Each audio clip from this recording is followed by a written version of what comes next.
สบายดีข้าพเจ้าเองสิสอนเพชรจิตวงศ์ศิรินทร์ศรีเพชรเนาะหรือว่าเอิ้นเพชรก็ได้ก็คือมื้อนี้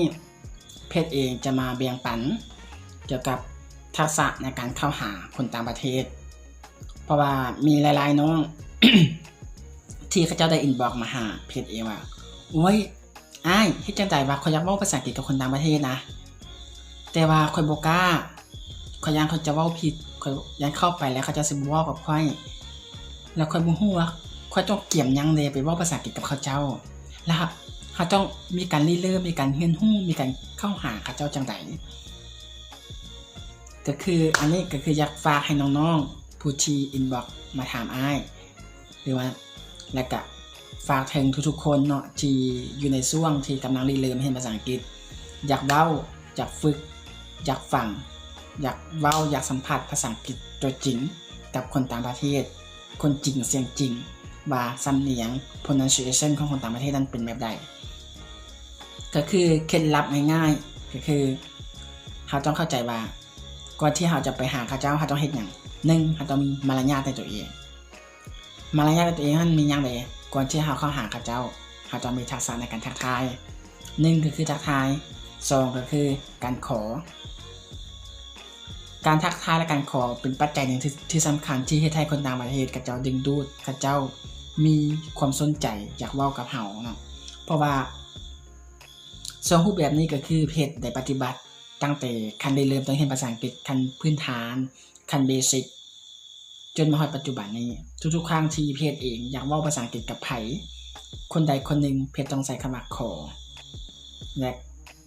ทักทายคือการทักทายเนาะเราต้องใส่เป็นรูปแบบของภาษาอังกฤษก็คือตัวอย่างถ้าเป็นตอนเช้า good morning ตอนสวยก็ good afternoon ตอนแรงก็ good evening ก็คือ3ทักษะในการทักทายนี่มันเป็นขั้นทางการขั้นที่สุภาพที่สุดบ่ว่าจะเป็นคนที่เรารู้จักและบ่รู้จักให้เราใส่คำนี้ไปก่อนเพราะมันเป็นคำที่เรา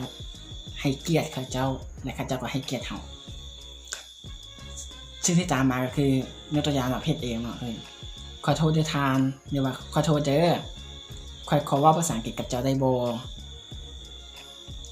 เพราะว่าในช่วงนี้ข้อยเองกำลังเรียนภาษาอังกฤษอยู่ข้อยอยากจะพัฒนาทักษะในการเว้าภาษาอังกฤษของตัวเองให้มันแข็งขึ้นกว่าเก่าหรือว่าให้มันดีขึ้นกว่าเก่าฉะนั้นเจ้าพอที่จะมีเวลาว่างเว้าภาษาอังกฤษกับข้อยบ่ก็คือยกตัวอย่างไปตอนเช้า Good morning excuse me sir could I speak English with you a little bit because now I am studying English so I would like to improve my English skill my pronunciation have you got a free time to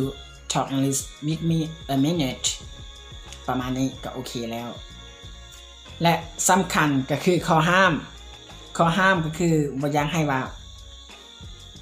ค่อยเห็นภาษาค่อย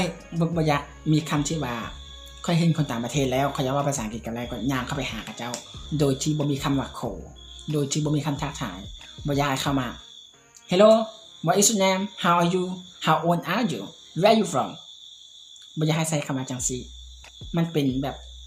ฟังเป็นจังได๋วะฟังแล้วมันรู้สึกแบบมันบ่ให้เกียรติเขาเจ้านะถ้าที่เราอยากเว้าภาษาอังกฤษกับเขาเจ้าเราอยากฝึกภาษาอังกฤษเขาเจ้าเป็นหยังเราต้องใส่คำจังซี่จังได๋เพื่อให้แก่เขาเจ้าและเขาเจ้าเวลาเขาเจ้าร่วมกับเรามันจึงแบบสนิทที่แท้และใกล้ชิดกันดีขึ้นแบบสบายๆหวังว่า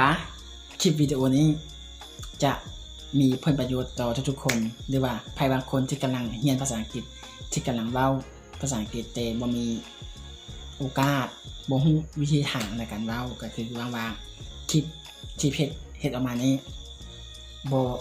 ดีหลายกันน้อยหวังว่าทุกๆคนคงจะ